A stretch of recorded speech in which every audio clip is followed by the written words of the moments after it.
بسم الله الرحمن الرحيم. الحمد لله رب العالمين، والصلاة والسلام على أشرف الأنبياء والمرسلين نبينا محمد وعلى آله وصحبه أجمعين. أما بعد، ده امام بخاري رحمه الله بدي مبارك کتاب کې د درسونو د سلسله روانه او د الله په توفیق سره او باقي کې موږ د کتاب الرقاق په باره کې خبره کوله، هغه خبرې چې زړونه نرمي. او په کتاب الرقاق کې په تیر شوي درس کې موږ اخرنی باب ختم کړی، باب الجنة اقرب الى احدكم من شراك نعله والنار مثل ذلك، چې جنت چې دی دا موږ کې یو کس ته د هغه د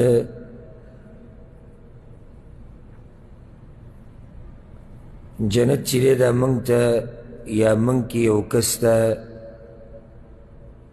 د پیزار د تسمین هم زیات نږدې دی، او جهنم هم دقه شان. بیا په خپل ذکر دې خبرې وضاحت شوی چې دې څه معنی ده، او د امام بخاري د دې خبرې د راوړو مقصد څه دی. نن به د هغې نه بعد یو بل باب شروع کوو، باب لینظر الى من هو اسفل منه ولا ينظر الى من هو فوقه. باب په بیان د دې خبره کې چې یو سړی دی ګوري په دنیوي نعمتونو کې هغه چاته چې د ده نه کمزوری او لاندې، او نه دی ګوري په دې دنیوي نعمتونو کې هغه چاته چې د ده نه ښی او د ده نه اوچتي. امام بخاري دا باب راوړی دی، نو زړه کې دا سوال راځي چې اوس خبره د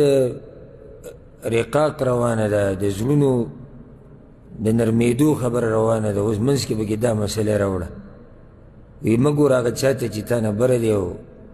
زیات دي د هغه سره نعمتونه، او ګوره هغه چاته چې هغه تا نه کمزوری دی. نو جواب د دې مسلې هغه دا دی، امام بخاري رحمه الله دته هسې نه ویلی کېږي امیر المؤمنین فی الحدیث، د پیغمبر صلی الله علیه وسلم په حدیثونو کې امیر المؤمنین. په دنیا کې او د څومره علما چې تیر شوي دي په دې ټولو کې دا لقب دا دته میلاو شوی دی، امیر المؤمنین فی الحدیث. اوس یو سړي ته دومره لوی نوم چې میلاویږي نو هغه هسې خو هم نه میلاویږي که نه، دې سړي کې کمالات دي. او دا هغه انسان دی چې امام مسلم رحمه الله، ګوره د امام بخاري کتاب د الله د کتاب نه بعد صحیح کتاب دی، بیا د امام مسلم. امام مسلم د ده شاګرد دی، هغه څنګه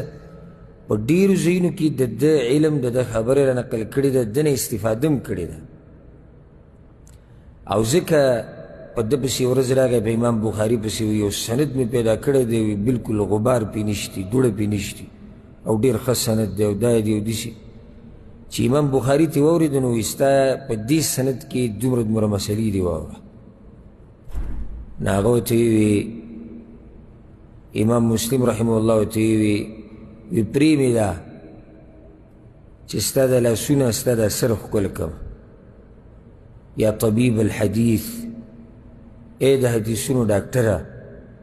ای د علم غره. نو چې د امام مسلم په شان د علم غر ده ته ووایي دا د حدیثو ډاکټر دی، خو دا به هم څوک یي که نه.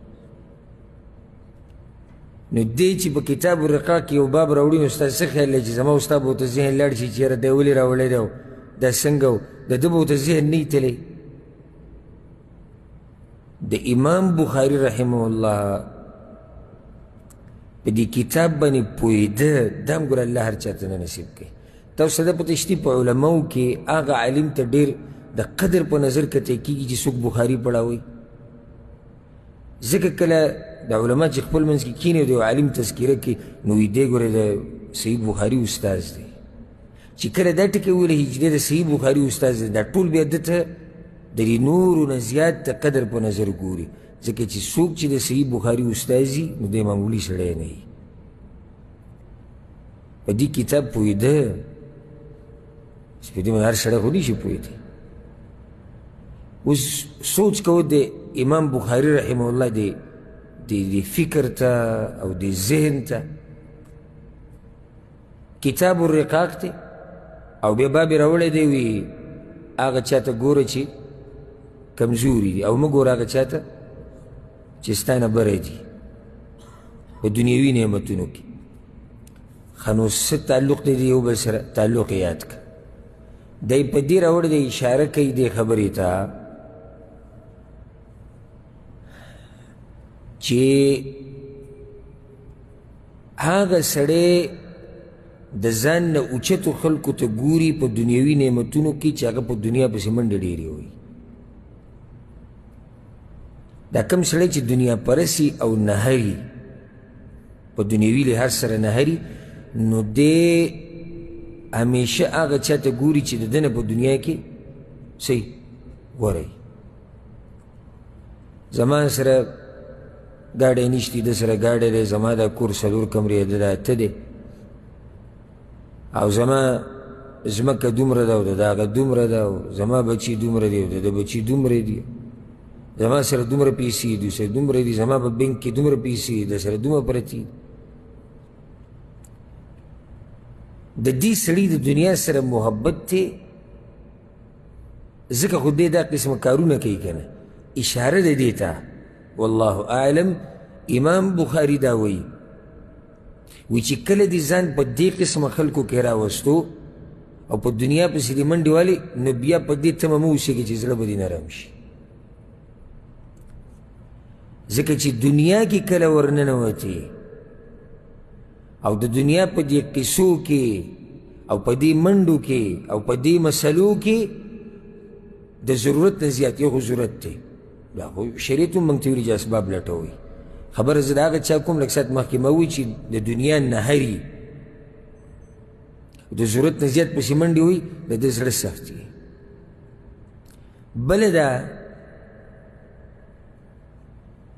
چې ما وختي دا کتاب که تو سوچ مې وکړو نو دا یو خو مې دغه مسله راوویسته چې دې ځله چې دا باب دلته راوړی یو مې ذهن ته دا مسله راله چې کم سړی چې د ځان نه برې ته ګوري په دنیوي نعمتونو کې نو دی شکر نه ادا کوي که نه داسې نه ده ولې شکر نه ادا کوي هغه څه چې ورسره دي هغه ورته کمزوري ښکاره شي نو بیا شکر نه ادا کوي د الله او کم سړی چې شکر د الله نه ادا کوي د ده زړه سخت وي د الله په شکر ادا کولو سره زړونه نرمېږي او دا به ته هله د الله شکر ادا کوې چې د ځان نه کمزوري ته ګوري نو دا باب یې دلته راوړی په دې باب کې یو حدیث راوړی دی د ابو هریره رضی الله عنه هغه د پیغمبر صلی الله علیه وسلم نه دا خبر را نقل کوي پیغمبر صلی الله علیه وسلم وایي اذا نظر احدكم الى من فضل عليه في المال والخلق تاسو کې چې څوک ویني هغه څوک چې هغه د ده نه غوره کړی شوی دی په مال کې او په بدن کې فلینظر الى من هو اسفل من نو بیا دې پسې وګوري هغه چا ته چې هغه د ده نه په مال کې او په بدن کې کمزوری دی یو حدیث کې داسې هم راځي چې که تاسو دا کار وکړو دا د ځان نه کمزوري ته مو وکتو نو بیا به تاسو د الله نعمتونه سپک نه ګڼئ دغه یو حدیث په دې باب کې راوړی دی یو صفت دی چې هغې ته ویل کېږي القناعه او قناعت څه ته وایي په لږ څه باندې راضي کېدل یا داسې ووایه چې الله دې له څه درکړي دي په هغې راضي کېدل په چا کې چې دا صفت د قناعت ته دا نښه د دې چې دی راضي دی په هغه تقدیر باندې کوم چې الله سبحانه وتعالی د لپاره لیکلی نو دا صفت هم هر چاته نه نصیب کېږي که د ده ژوند هر څنګه وي خو دی په هر حال کې د الله نه راضي دی ولې ځکه چې ده کې صفت ته قناعت دی د حدیث کې پیغمبر صلی الله علیه وسلم دې خبرې ته اشاره کړې ده مه ګوره هغه څه ته چې د خلکو په لاسونو کې دي او مه ګوره هغه څه ته چې هغه ستا سره چې کوم نعمتونه دي هغه تا ته سپک ښکاره کوي ځکه الله قرآن کې ولا تمدن عینیک الی ما متعنا به ازواجا منهم زهرة الحیات الدنیا پیغمبر ته الله وایي وی خپلې سترګې مه اوږدوه ماړه وه د دغه وقتي طور مزو طرف ته کومې مزې چې الله دې دشمنانو له ورکړي دي دا خو الله یو امتحان دی ما پرې راوستی دی نو دا نبوي نصیحت یاد کړه نبوي نصیحت چې د ځان نه کمزوري ته ګوره په دنیا کې او د ځان نه زورور ته مه ګوره ښه موږ خبره الټه کړې ده هغه داسې شریعت دا وایي چې په دین کې د ځان نه بره ته ګوره په دین کې د ځان نه بره ته ګوره نو په دنیا کې د ځان نه کمزوري ته ګوره موږ خبره الټه کړې ده اوس یو سړی دی په ورځ کې 2 منځونه کوي او ته ورته وایي چې بهی منځونه وایي دغه پلاني نه خو خیمه خو د سره نه کوي یا منځونه جمع سره نه کوي د پلاني نه خو خیم کور کې خو کوم که ښه درسونه نه راځي د پلاني نه خو خیم هفته کې ورځ 2 راځم که صدقه نه ورکوې دغه پلاني نه خو خیم چې ته نه میاشتې خو 10 روپۍ ورکړم که دا اوس داسې ناشنا تله لګولې د پلاني نه خیم یاده که دا خبره زما دا خبره او زړه ته یې کوزه که او ویې به یې نیم یو ځای کې دا درته ډېره جوره خبره کوم کم سړی چې په دین کې دا خبره کوي چې د پلاني نه خیم یو ورځ داسې راشي چې دا پلانې ته ښه شي ښه پلانې ته څنګه ښه شي دا نه چې د پلاني حالات ښه شي د ده حالات ښه بدتر شي ولې بدتر شي لوی کوي ځان ته غره دی یعنې چې زما د ټک خطا دینداریم صدا او کم سړی چې تکبر کوي په دې باندې او ځان ته د عجوب په نظر ګوري چې زم څوک یم رب العالمین دې دغه نعمت ومني نو یاده که دا خبره که چېرته ستا دا سوچي چې د پلاني نه خیم او د پلاني نه خیمه په دیندارۍ کې او د خپله دینداري درته ډېره ښکاري او دا نور درته کمزوري ښکاري دا دینداري ده تا ته چې ډېره ښکاري چې په حقیقت کې لږه ده دا لږه به نرم الله والي او که چېرته موږ په دین کې د ځان نه بره ته کتې نو بیا به څه نتیجه راوتې بیا به مقابلې وي لکه الله قرآن کې ځای په ځای دا خبره ذکر کړې ده چې د یو بل سره د نیکۍ په کارونو کې مقابلې وکوي منډه ووایي د یو بل نه مخکې شي الله سبحانه وتعالی د پیغمبرانو تذکره په سورة الانبیاء کې کړې ده نو بیا الله په آخره کې څه وایي إنهم كانوا يسارعون في الخيرات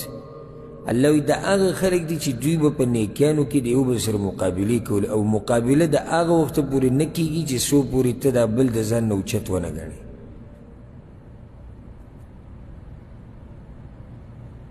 نو که چېرته ستا دا سوچ اوس 2 کسان دي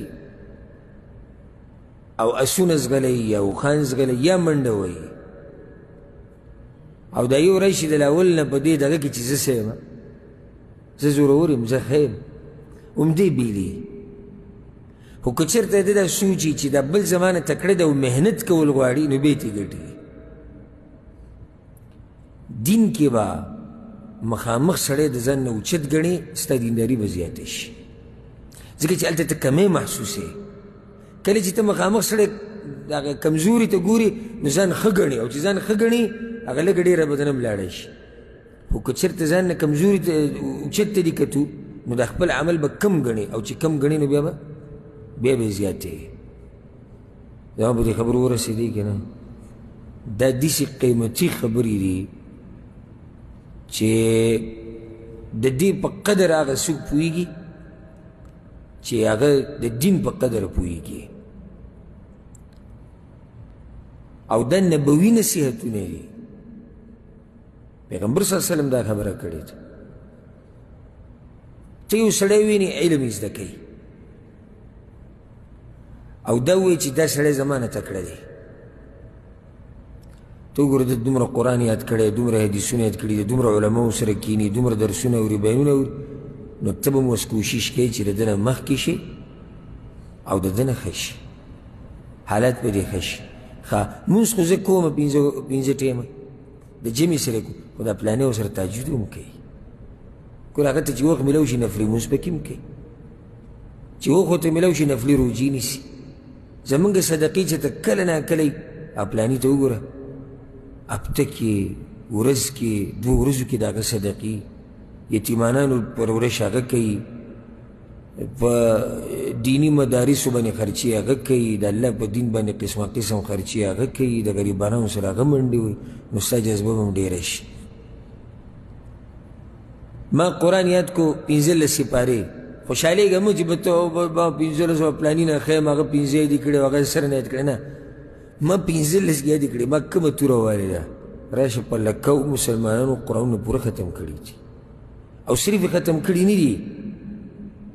په ترجمه تفسیر علم ډېرو پکې دغه هم کړي دي بلکې په امت کې ماشومانان د 9 کالو د 10 کالو د 8 کالو قرآنونه یې ختم کړي دي ما کوم داسې غټ عمل کړی چې زه ته اوس په اوچت نظر ګورم نو دا فایده به شي او دا د صحابه کرامو شان و چې د یو بل سره به مقابلې کولې په دنیا کې په دین کې دنیا کې د هغوی مقابله کوم ځای کې د هغوی ټوله مقابله هغه به وه په دین کې نو هغې کې هغه مشهوره قصه د ابوبکر صدیق او د عمر بن خطاب رضی الله عنهم د تبوک د غزا دپاره چې کله پیغمبر صلی الله علیه وسلم د صحابه کرامو نه مرسته وغوښته او د مدد اپیل یې وکړو چې چا سره څه یې راوړئ حالات کمزوري دي لښکر غټ دی او موسم هم د ګرمۍ دی نو عمر رضی الله عنه وی ما وی چې نن به د دې ابوبکر صدیق نه ګټمه دې ته اوس وایي مقابله ځکه چې دې ابوبکر صدیق د ځان نه بره ګڼي ځکه ورسره مقابله کوي که د ځان نه یې کمزوری ګڼلی به یې کوله به یې نه کوله لاړو نو چې څه دي ورسره نیم یې راوړو او دا ګوره معمولي قرباني نه ده خو دا قرباني هله سړي ته لږه کمه ښکاره شي چې کله د ابوبکر د قرباني په باره کې واوري بس نور دې ته په دې نظر مه ګوري چې دا معمولي خبره ده چې راغی هر څه راوړو پیغمبر صلی الله علیه وسلم ورته ویې څه دې ترې پرېښودي یا رسوله دومره مې ترې پرېښودي دا ډېره لویه قرباني ده چې سړی خپل هر څه نیم په یو ځای د الله دین دپاره ورکړي دیږي چې ګوره ابوبکر صدیق را روان دي هغه هم ځان سره مال او سامان او یو شی او بل شی دا راغستی پیغمبر صلی الله علیه وسلم ورته ویې کور کې دې څه پرېښود وایي د الله او د الله د رسول نوم دی نور څه نشته هر څه مې راوړي دي نو عمر بن خطاب وی ما وی چې د نن نه بعد به زه نه د دې کوشش کوم او نه تا نه مخکې کېدی شم مخکې کېدی نه شم زه تا نه دا د صحابه کرامو شان په دین کې د یو بل سره مقابلې کول نن سبا خو مقابلې اکثرو خلکو په دنیا کې روانې دي او بیا زمونږ پښتانه تپوس مه کوه والله درته حقیقت ویم که نه پښتانه چې په دنیا کې څومره د یو بل سره بغض کوي او کینه کوي او مقابلې کوي ما بل قوم دومره نه دی لیدلی او که په دې زمانه څوک خفه کېږي نو الله دې خوشحاله کړي اوس پټولی خو نه شم حقیقت که تاسو زما په دې خبره اعتراض یې ماته ووایي چې نه ستا دا خبره غلطه ټول سوچ هغه دا دی پلاني کور جوړ کړو او زما هغه کور کچه دی د هغه کور 4 کمرې زما هغه 2 دی د هغه 2 چتې زما هغه 1 چت دی هغه سره کور کې ګاډی ولاړ دی ما سره سایکل ولاړ د هغه سره لینډ کروزر ولاړ دی او ما سره موټر ولاړ دی او هغه دومره جیدات واغېستو ما دومره واغېستو او هغه هلته ځمکه واغېسته او ما نه ده اغېستې او هغه په سعودي عرب کې دومره وکړو او ما دومره وکړو بلکې په دیرو کې دا باسي پردی باس د دې نه اخوا بله څه بدبختي ده چې یو سړی الله یې په دې اخته کړي چې په دنیا کې پردي حسابونه کوي نو کې به ني ښه دی چې سعودي ته راغلی څومره وخت یې شوی دی دا 8 کاله یې شوي 8 کاله کې ده دومره د میاشتې وګټلې بیا یې دومره ولېږلې دومره راوړې نو دومره شوې نو دا باقي د کوم ځای راوړي او دا بیا د څنګه ولېږلې او دا رور چې ورسره دی او دا پلار یې چې ورسره دی دا تره چې ورسره یاره دې خلکو دې حالاتو ته چې وګورم او دا قیسې واورم شکر وباسم د الله سبحانه وتعالی چې د دې مرض نه او د دې غم نه الله خلاص کړي و الحمدلله نو اوس ګوره دې عربو سره خو زما وخت ډېر شی ځکه زه د وړوکوالي نه دلته یم دوی کې دا ډېر اوچت صفت دی خصوصا د دې ملک چې کوم خلک دي که ته کروڑپتی لکپتی یې که نه هېڅ پروا یې د باندې نشته که په لاره باندې ګاډی تېر شي داسې ګاډی چې هغه د ملیونونو ګاډی دی ورته ګوري هم نه که په یو بنګله تېر شي چې هغه سمه داسې ناشنا طریقې سره جوړې شي هېڅ پروا یې پرې نه دا وایي ماشاءالله تبارک الله والله دې پکې برکت وایي والله دې له ویښه ډېره درکړي بس نو زمونږ هغه سپینه جوړه چې دې واچولم مسله دې جوړه کړه ځکه چې اوس به تا ته ګوري راګوري د سپینې جوړې د کوم ځای راوړي او د ده پلار وایي هغه ګونجو کپړو کې چې به ګرځېدو د هغه وي کپړې نه وي دی وایي نن سپینه جامه اچي نو ستا څه کار دی د هغه په پلار کې او په هغه کې سپینه اچي تور اچي خړ اچي ګونجې دي سري کړي دي ستا دې کې کار څه دی خو دا دلیل دی په دې باندې چې دا غریب صرف په ابناء الدنیا کې دی د دنیا په بچو کې دی د ده سره صرف غم هغه د دنیا دی نو دکه پردي حسابونه او کتابونه د دومره وکړو ما دومره وکړو هغه دا وکړو د داسې دغه سوچونه یې د دوی دا د دنیا والو خبرې ټول سوچ هغه د دنیا په باره کې چې څوک هم ویني دا باز چې څوک هم ویني دې طرف ته سوچ نه کوي چې دی به په دیندارۍ کې څنګه وي اولنی سوچ د ده سره به څومره مال او څه به وي او څه به نه اوبه له ورکړه که نه او ته هم غږ نه کوې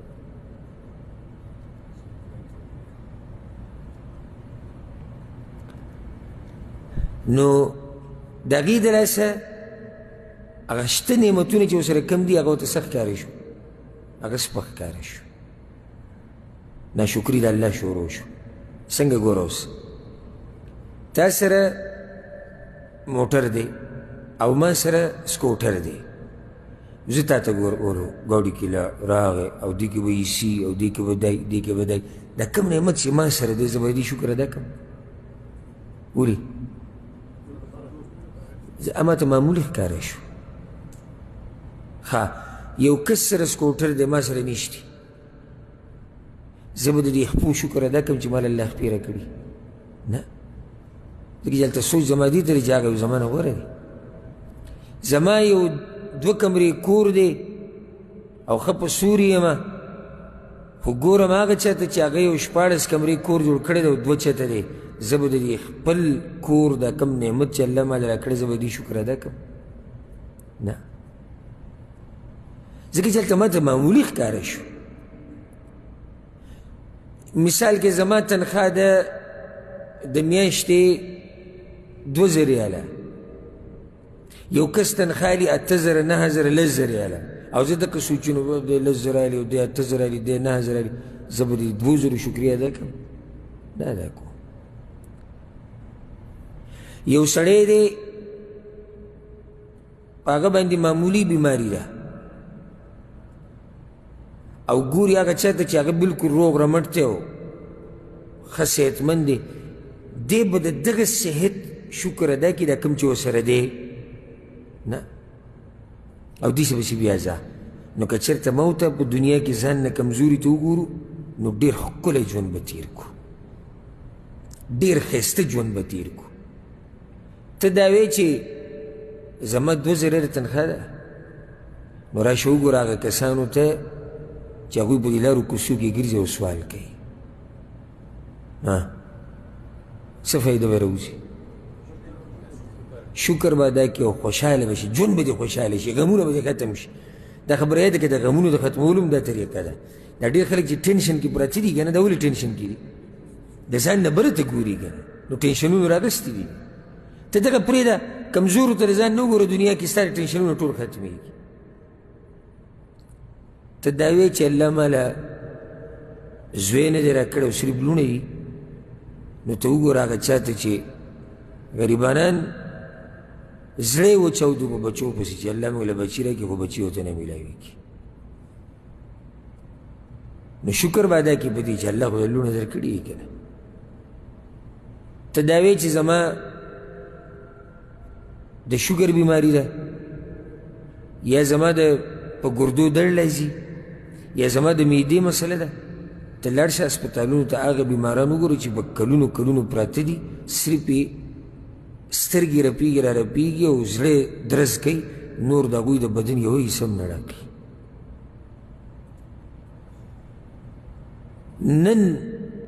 نن مې یو دا خبر وکتو یو ملک ماشومه خو پته نه چې کم ملک ما ته ښکاري چې د افریقې د ملکونو چېرته وه ماشومه وه نو هغه چا پې لیکلي هم دې دپاره کړي وو چې لکه د الله نعمتونه نو هغه ماشومه به داسې د 5-6 کالو وه او دا خېټه چې دومره به وه تقریبا داسې راپړسېدلې وه او پرته وه داسې دا خېټه به چې له پاسه بدون مبالغه دومره خېټه وه څومره راپړسېدلې داسې لکه یو غټ یو د اوبو ټانکۍ چې داسې لګېدلې دا ماشومه وې اوس په دې بیمارۍ اخته ده مور پلار یې غریبانان دي او بیا دقه شان پرته نو هسې ما سوچ کوم چې زمونږ وزن لږ زیات شي نو مونږ وزن زیات شوی چې دا ماشوم او دا کمزوري هډوکي او دا دومره غټه خېټه دې ته به څومره تکلیف وي د دې مور پلار ته به څومره تکلیف وي او مونږ دا شروع کړو چې جي زما هغه بچی چې دی هغه لږ کمزوری دی او غټېږي نه او رنګ یې زیړ دی او سپینېږي نه او سور کېږي نه مونږ په دې قصو کې پراته یو ته راشه دغه خو وګوره که نه ته دغه وګوره دغه ماشومې حال ته چې دا ماشومه دی دې به هم لوبو ته زړه کېږي دې به هم ډېر څه ته زړه کېږي او دقه شان دا خېټه په له پاسه پرته ده او هغه پرته ده لاندې د هغې نه نو په مور پلار به یې څه تېرېږي زه د یو ملګري خواله تللی وم ریاض نه بهر زما پروګرام و بیان و نو هغه ملګري ماله ډېر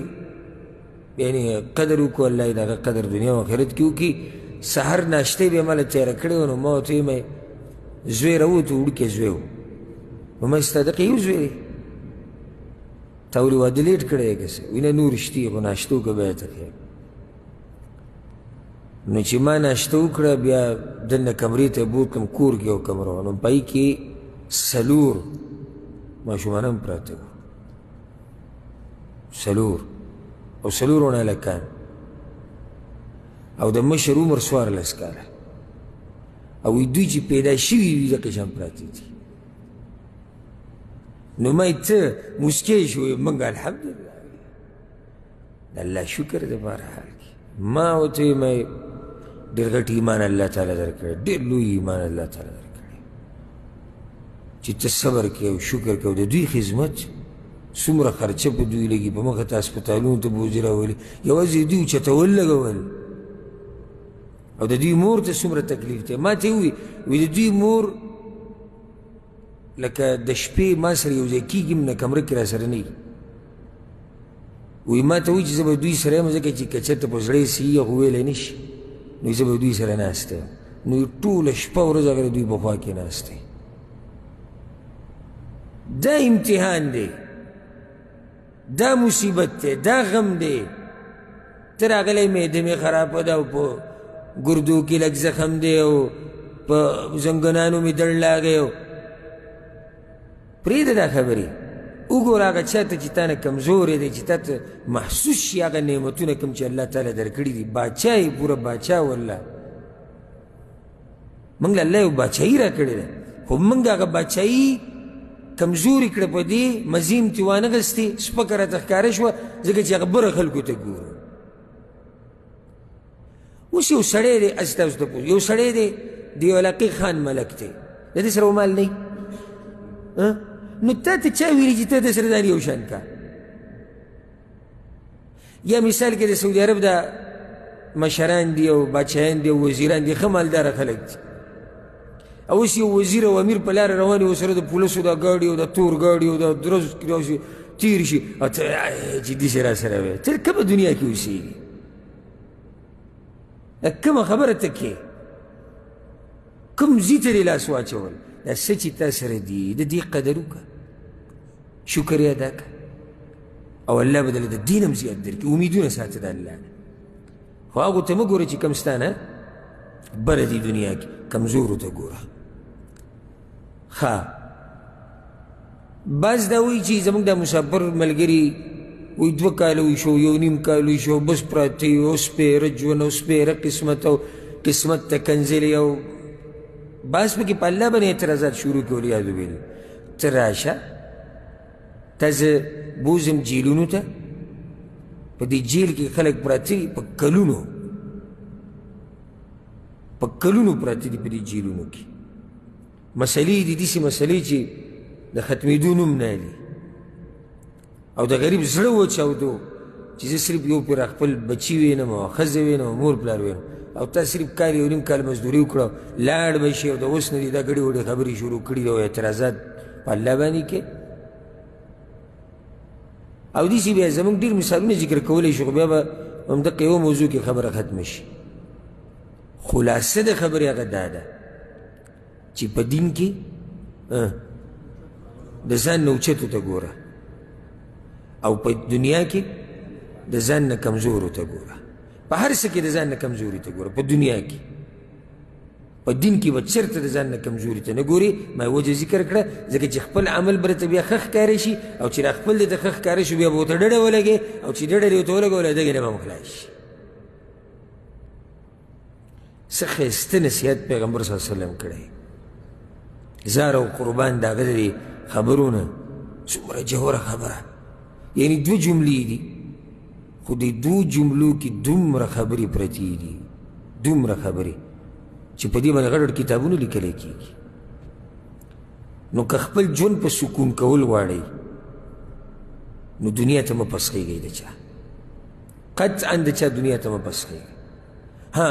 دنیا ته زما هم زړه کېږي ستا هم کېږي دا خو طبیعت دی نو د الله نه یې غواړه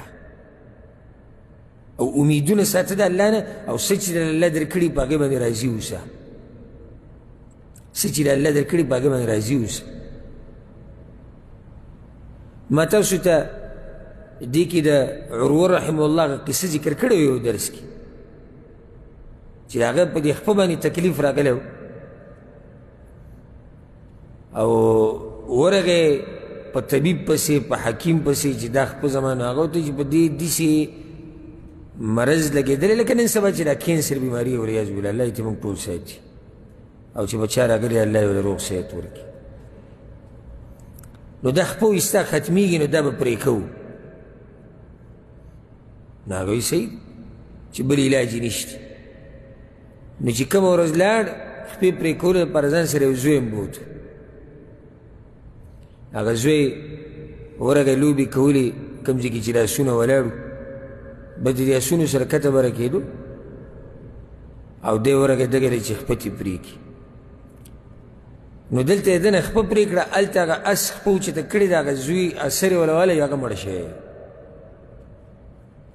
نو زوی مړ شو هلته خپه یې دې پرې کړه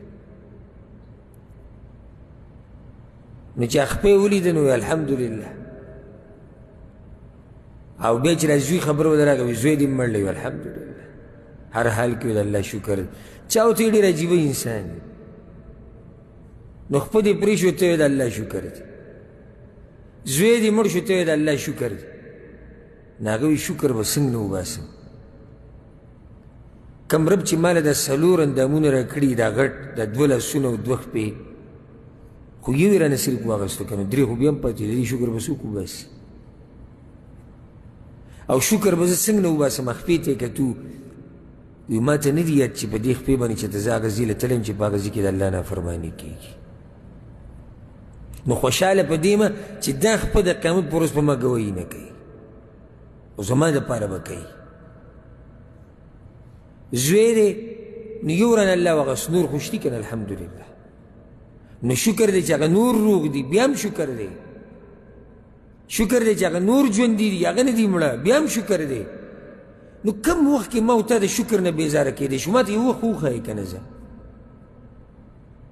لکه یو نیم راشي په ما سمې قرضې دي او په سترګو کې اوښکې راشي او غریب ما ته پته ده چې د قرضو بوج دا سخت بوج وي بلکې پیغمبر صلی الله علیه وسلم په دعاګانو کې دا وي یا الله د قرضو د بوج نه مې ساته غټه مسله ده خو ته خو صرف دې ته وګوره که چې الله تعالی روغ صحت در کړی بچي در کړي دي رزق درته میلاویږي دا قرضې به یو وخت راشي الله به یې ختمې کړي دې ته وګوره که نو کم وخت دی چې ما او تا پکې د الله شکر نه بېزاره شو د الله د شکر نه چې دې ټیم کې د الله شکر ما ادا کوه ځکه زموږ د پښتانه بعض وي دا عرب سره ډېر ناشنا بې وفا خلک دي د سعودیان مبارک وي ولې وایي دوی مقبره کې مړی ښخوي قبر ته کوزې ووایي الحمدلله دا بې وفا نه دي دا وفادار دي د الله سره چې څوک دا خبرې کوي څنګه دی دا مړی کوزوي دی قبر ته او وی یا الله ستا بیا هم شکر دی چې دا نور خپلوان خو مې روغ دي که نه زه خو روغ یم که نه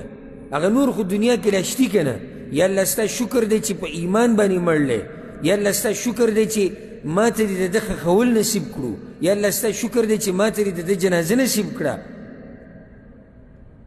دا د شکر ادا کولو خبرې نه منګه څه چل کوو هغه یو نعمت ته ګوري چې الله نه دی راکړی هغه په لکاوي چې راکړي دي هغه رانه هېرځي څه ناشنا بې وفایي ده د ادم د دې بچو یعنی یو نعمت نشته په هغې پسې د خولې نه اوبه څاڅي او په لکاو نعمتونه دي ورسره دي احسانات د الله هغه نه رایادوي اوس یو سړی دی او دوکان یې دی ځان له کار کوي ها دی اوس دقه یو خبره کوي چې دا دوکان غټ وی او په دې کې د پلانې شی مې خرڅولی دې کې مې دا پلانې خرڅول او دې کې مې دا پلانې او دومره مال الله راکړی چې دې نه سوپر مارکیټ جوړ شوی او دغه طاقت الله دله نه دی ورکړی صرف دقه یو خبره ده چې دله الله دا طاقت نه دی ورکړی چې دې د دې وړوکي دوکان نه سوپر مارکیټ جوړ کړي خو هغه څه هیر کړو چې خلک د لوږې نه مري الله دله رزق نه بلکې کاروبار یې وله ورکړی خلک په هسپتالونو کې په کلونو پراته دي علاجونه یې نه کېږي د ده روغ رمټ صحت دی خپل دوکان ته ځي راځي او بیا نور نعمتونه او هغه نعمت خو پرېږده چې الله د ایمان او اسلام موږ له راکړی دی ما بله ورځ دغه اجده کې چې هغه هلک ته څه نوم دی هغه شل چې بانعمه دی که څه نوم عبدالله بانعمه دا په جده کې یو هلک دی او ډېر ښه سړی دی ډېر دیندار هلک دی او د ځوانۍ کې څه لامبلې ما ته ښکاري چې د برې نه راټوپ و وران لګېدلی د ملی کار پرېښودی و اسټ کې مشکل راغلی د هغې دلاسې بدن کې حرکت نشته نو هغه اکثر دلته چې د دیني پروګرامونو خصوصا د دې ځوانانو دپاره یې دا کم چې بېلاري نو دغه هلک وله راولي بیان له نو هغه چې راشي د هغه کرسۍ هم داسې د کټ په شاني وه پکې خبرې کوي د الله نعمتونه سبحان الله دغه سړي ته چې زه وګورم زه حیران شم چې په کټ کې پروت دی او دی د الله د نعمتونو او د دې بیانونه کوي خلکو ته هغه دا خبره کوله وی زه یو پیر وی د یو خپل سره ناست وم چې زما هغه خپل ته هم دا مسله ده هغه هم وی جسم صحیح څه شله ده او پالش زده ده خوځېدی نه شو وی ما و هغه ناست نو وی ما ته وی چې خفه کېږه ما بلکل چې دا خبره زړه ته رانولي چې ستا په جسم کې حرکت نشته وی ما ورته وی چې نه نه الحمدلله وی ما ته وی تا ته زه سبا یو ځای به ښیم بیا به لاړ شو وی صحیح ده وی بیا موږ یو ځای ته ورغلو هلته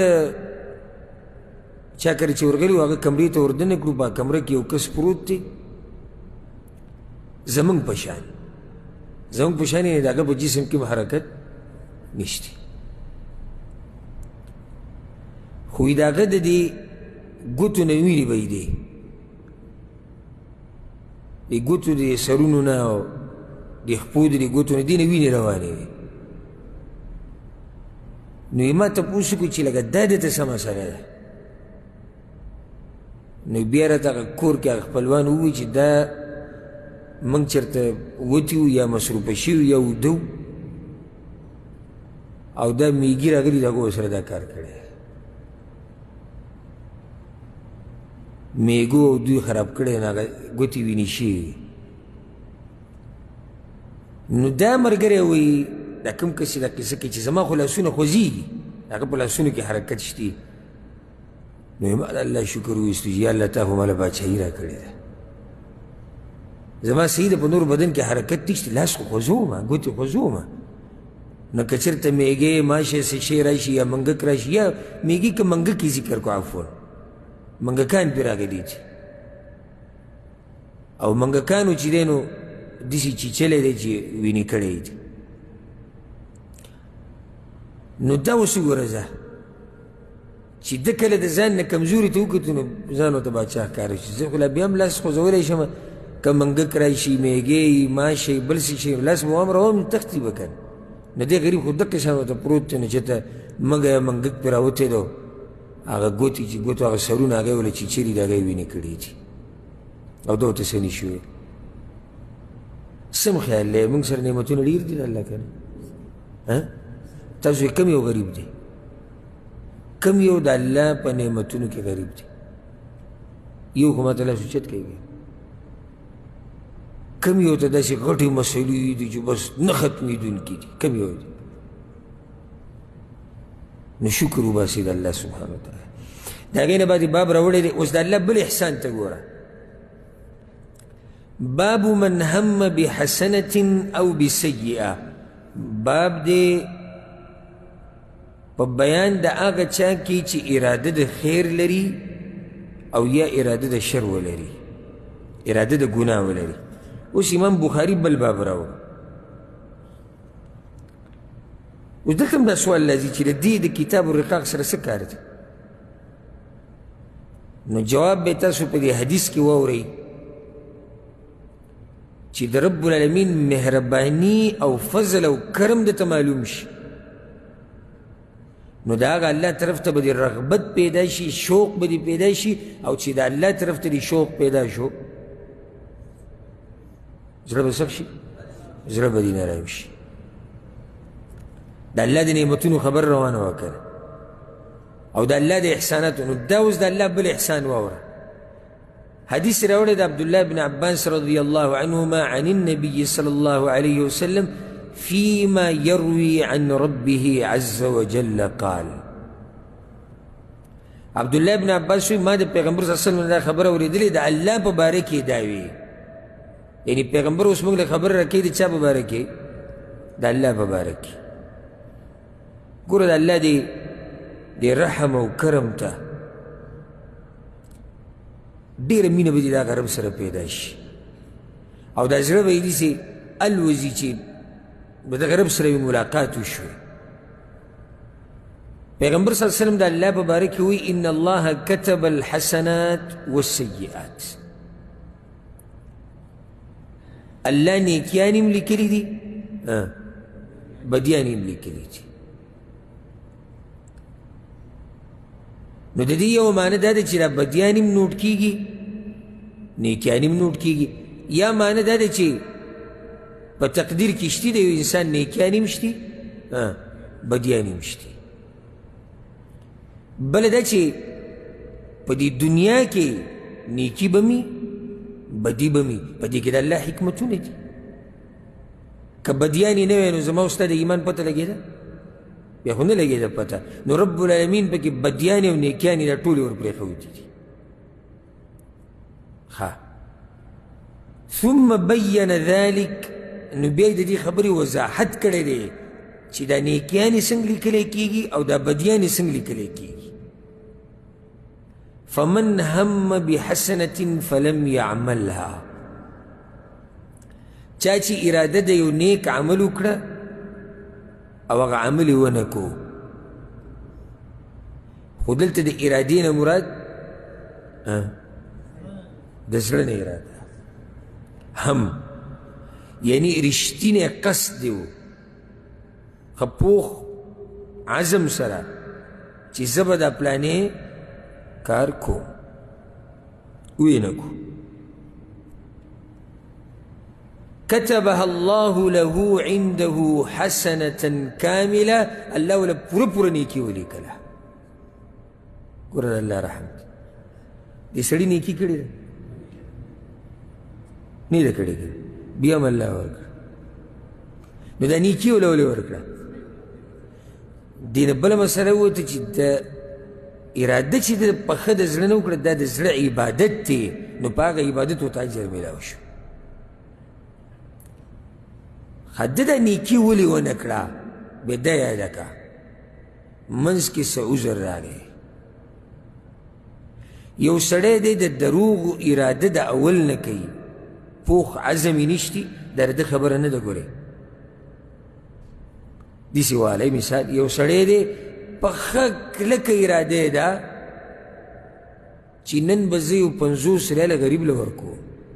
سهار چې راپاڅېدو منزله تو نو دا اراده وه چې نن به زه په دې ورځ کې 50 ریاله یو کس له ورکوم غریب له دا په ښه اراده ده او بیا داسې څه حادثه په هغه باندې راپېښه شوه چې د هغه بټوه د هغه نه ورکه شو څه وایي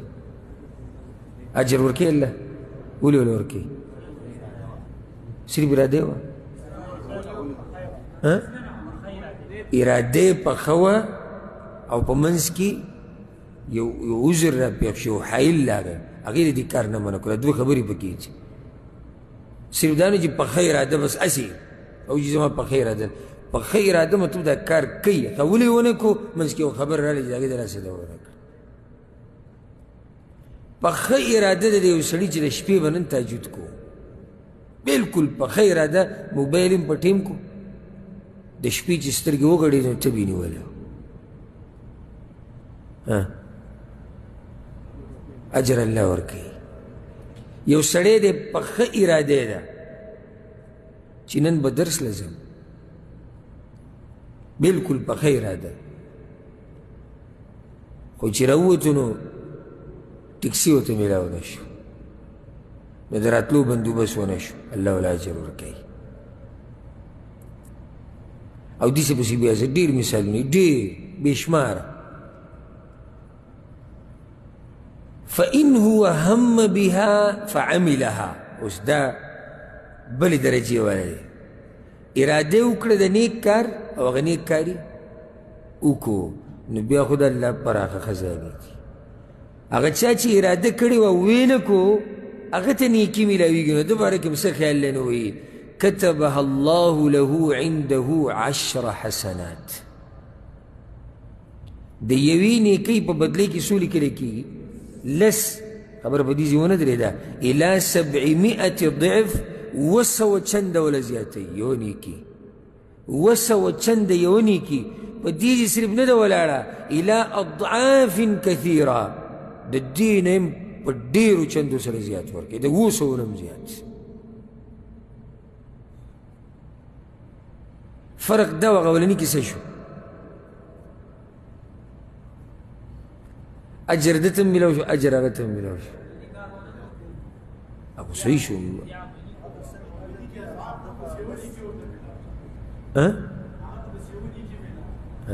ستاسو دواړو دا جواب صحیح دی هغه ته د دې ارادې د دې نیکي ورته میلاو شوه خو 10 چنده 200 چنده د دې نه زیات دغه ورته نه میلاویږي اوس پې ورسېدې دا سوال ما نه مخکې یو 2 کسانو ما نه کړی و پیر یو خو را سره درس کې میلاو شوی یو را په ټلیفون کړی چې دغه حدیث نو دې دواړو کې وایي څه فرق شو د یو محنت د دې بل نه زیات وکړو شک دې کې نشته چې د دویم د محنت زیات نو فرق دغه دی چې هغه ته یو نیکي میلاو شو د دې ارادې او د دې لپاره 10 چنده شوه 200 او د هغې نه هم زیات خو موږ کمزوري یو مسله موږ کې ده که نه چې یوه نیکي 200 چنده او د هغې نه هم زیات دومره اجر در الله درکوي او موږ یې بیا هم نه کوو په دې کې به د قیامت په ورځ د چا څه باني د الله په مخ کې چې یا الله مانی شوه چا سره سړي چې برابر باني شته چې وچرېږي قیامت په ورځ په دې کې ته کومه باني جوړی د الله په دې پراخه فضل کې ته کومه بانه الله ته بیانې چې ما نیکیانې نه دي کړي څه وجه بیانې آخر نو واوره د الله رحم په دې ځای ولاړ نه دی ومن هم بسیئه او چا چې اراده وکړه د ګناه دا فایده یاده کوي ګوره یو اراده ده یو په زړه کې سوچ دی دې دواړو کې فرق الله ګورې په هغه سوچونو موږ نه رانیسي چې د هغې سره اراده نه وي زړه کې واوړي راوړي لکه شیطان دې سړي ته وسوسې راچي یا د ګناه څه خبره ورته ور واچي الحمدلله په دې الله رانیونه کوي دا هم د الله یو رحم دی یو سړی دی د ګناه اراده وکړه چې کوم به او بیا داسې چلو شو چې فلم یعملها ګناه یې ونه کړه څه مهربان رب دی د ګناه اراده یې کړې وه ویې نه کړه خو خبره ختمه شوه که نه نه د الله په نس خبره ختمه نه شوه کتبها الله له عنده حسنة کامله الله به له یو پوره نیکي ورکړي نو دلته بیا یو خبرې ته اشاره د یاده کوي دا اهمه مسله ده چې دا د هر چا دپاره د نیکي نه ده یو سړی دی وایي سبا به زمه پلاني ځي ته نشې له یا ډمتوب له والعیاذ بالله د فحاشي یو اډې ته به ورځم سبا چې دی ورغی هغه ځای بنو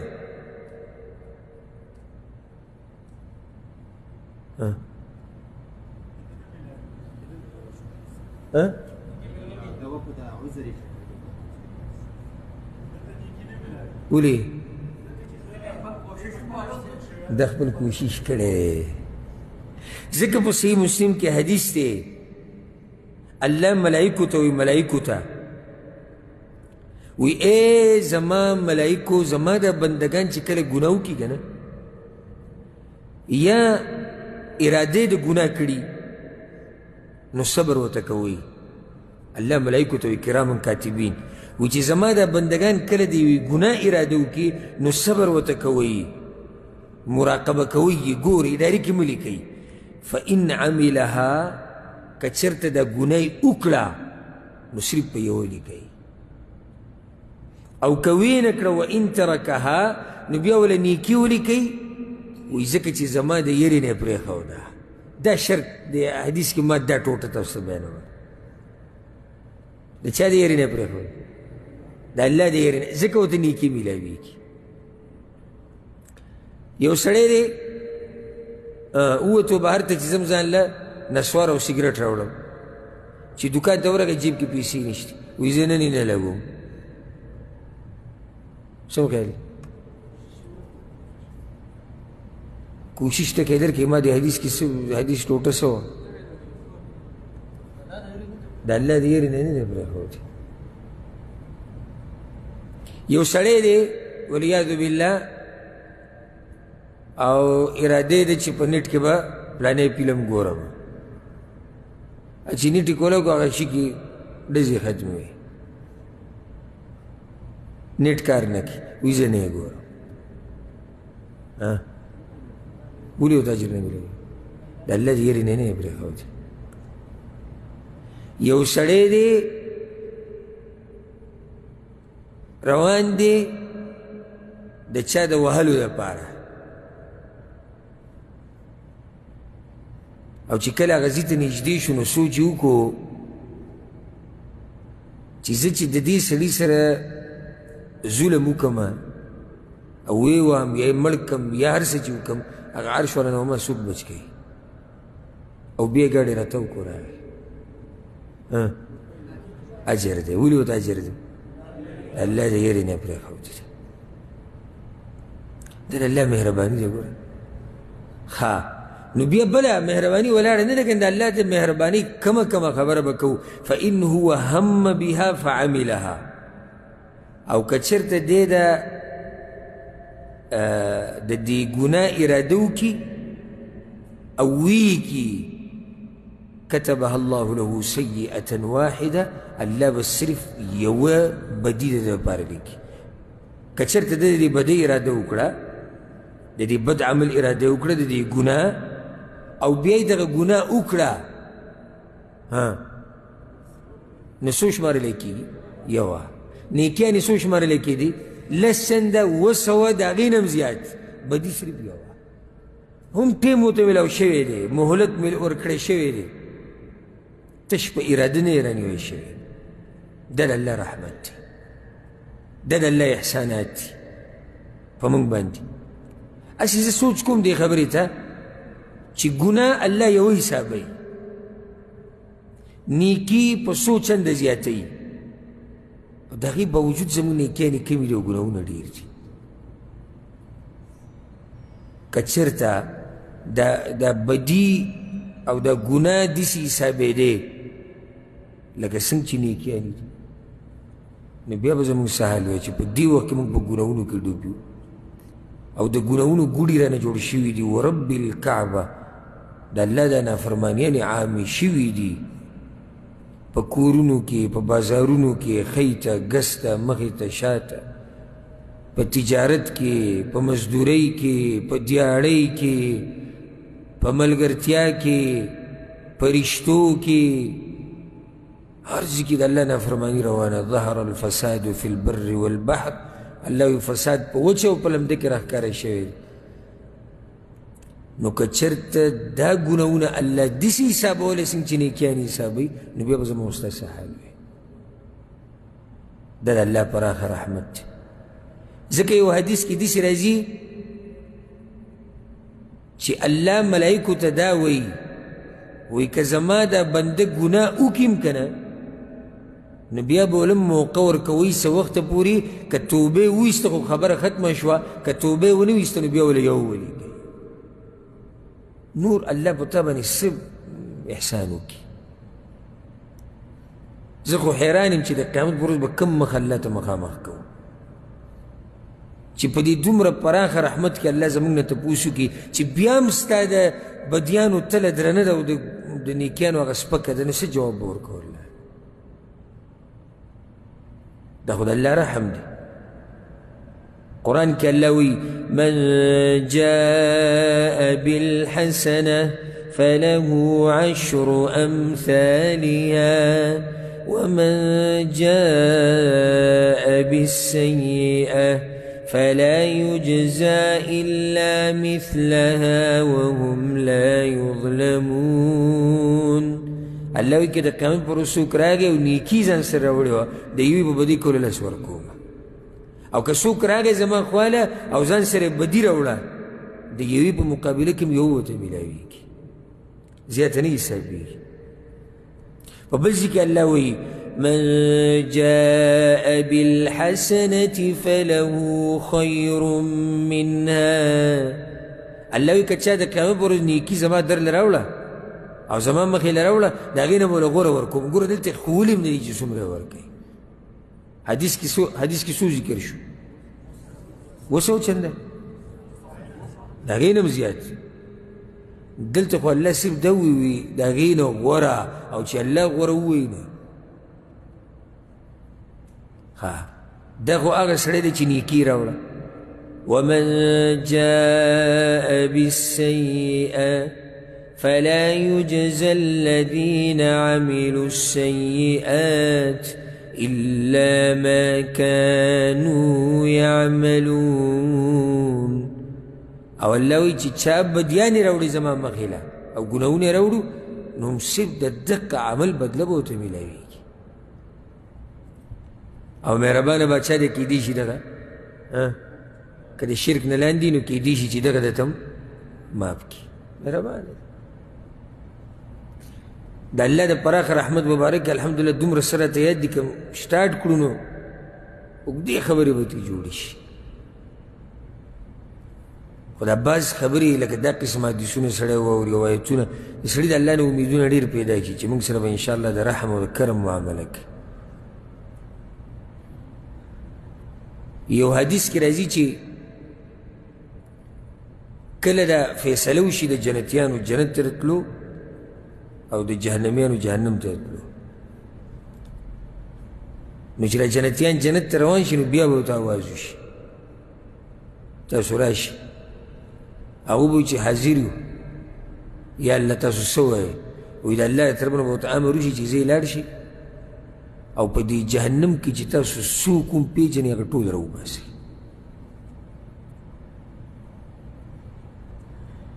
دې جنتیانو ته د نیکانو خلکو ته چې د هغوی فیصله شوې ده چې جنت ته به ځي، الله به هغوی ته وایي لاړ شئ وګورئ چې څوک پېژنئ هغه راوباسئ. او یو حدیث کې داسې راځي چې ملائک به سپارښونه وکړي، پیغمبران به وکړي، نیکان به وکړي، علما به وکړي، مجاهدین به وکړي، او ماشومانان به د مور پلار دپاره سپارښ وکړي چې دا هر څه ختم شي بیا به الله وایي اوس زه پاتې یم. نو وایي داسې خلک به د دې اور نه راوباسي چې د هغوی نه به سکروټه جوړه شوي یا سکاره به ترې جوړ شوي، تک تور سکاره د اور به ختم کړي، دغه به پکې الله راوباسي. داسې پراخه رحمت دی دغه الله. خو صرف دا نه چې دغه امیدونه ته پراته هلته د ګناه مسله ده، ته خو دغه الله نه ډېر امیدونه ساتي خو دغه الله قدر به هم کوې که نه، دغه الله عظمت خو هم په سینه کې ساتي چې ته یو کار نه منع کړی او بیا یې کوې. دې باره کې به په روان درس کې تاسو واورئ، دی به چې کوم باب دی دغه موضوع کې دی. زه درته صرف یو حدیث بیانوم او په هغې باندې به دا درس ختم کړو. دا باب هم حدیث کې راځي، امام ترمذي امام احمد راوړی، ما یو څو پیرې بیان کړم د دې ملګرو ته. د ابو کبشه الانماري رضی الله عنه روایت دی، پیغمبر صلی الله علیه وسلم وایي د الله پراخه رحمت ته ګوره، انما الدنیا لاربعة نفر، دنیا د څلورو کسانو ده. عبد رزقه الله مالا وعلما، یو سړی دی الله وله مال هم ورکړی او الله وله علم هم ورکړی، یعنی دنیا هم پراخه ده او دین هم پراخه دی. فهو يتقي فيه ربه ويصل فيه رحمه ويعلم لله فيه حقا. هنو دې څه کوي؟ هلته ورسره علم هم دی که نه، نو د الله نه یریږي او د خپلوانو سره خپلولي ساتي او په دې مال کې چې د الله کوم حق دی هغه پوره پوره ادا کوي. فهذا بافضل المنازل، په دې څلورو کې د ټول نه غوره دا دی. وعبد رزقه الله علما ولم يرزقه مالا، دویم سړی هغه دی چې الله وله علم ورکړی دی خو مال ورسره نشته، دنیا یې تنګه ده خو دین یې پراخه دی. فهو صادق النیه، خو نیت یې څه دی؟ رښتینی دی. او دا وایي لو ان لي مالا لعملت بعمل فلان، که چېرته ما سره مال وی ما هم دغه پلاني په شان لګو. مال شتي نشتي، څه دی ورسره؟ علم دی او رښتینی نیت دی. که چېرته مال وی لګو مې، د رب العالمین مهرباني ته وګوره، فهو بنیته فاجرهما سوا، دل الله د پرې نیت اجر ورکوي، نو دی او هغه بل هغه مال او علم چې ورسره دی او چې لګولی دی د الله په لار کې ډېر، د دواړو اجر یو شان دی. خو د هغه چا دپاره چې رښتینی نیت بس خو یاره که الله مال لا کړی که نه، یو جومات جوړو به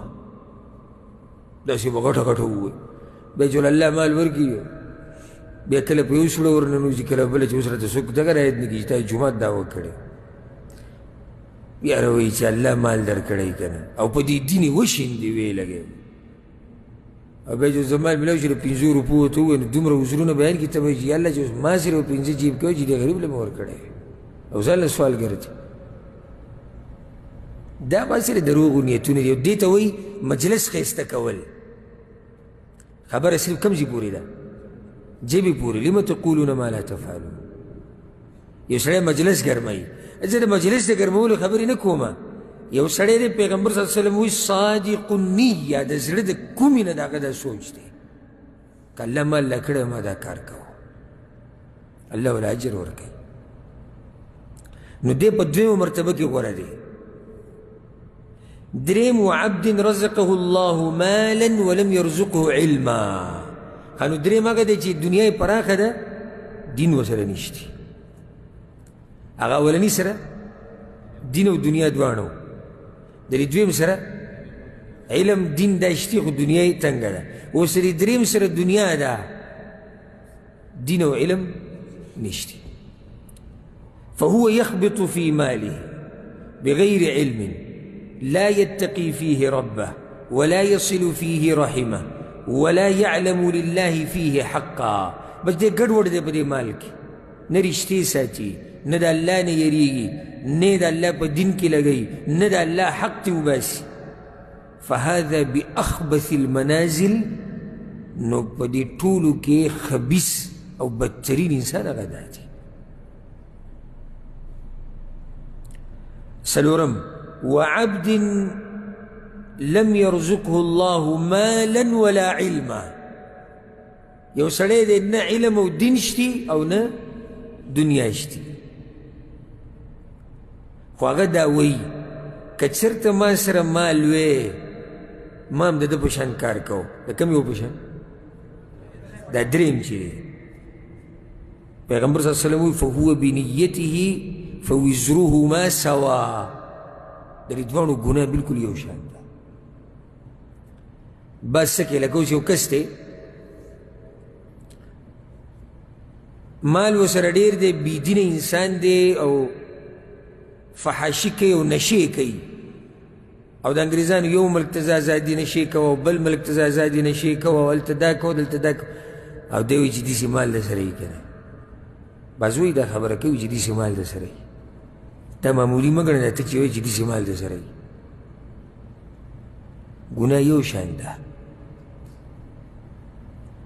ځکه چې ته چې د دې ګناه نه منع شوی ولې منې؟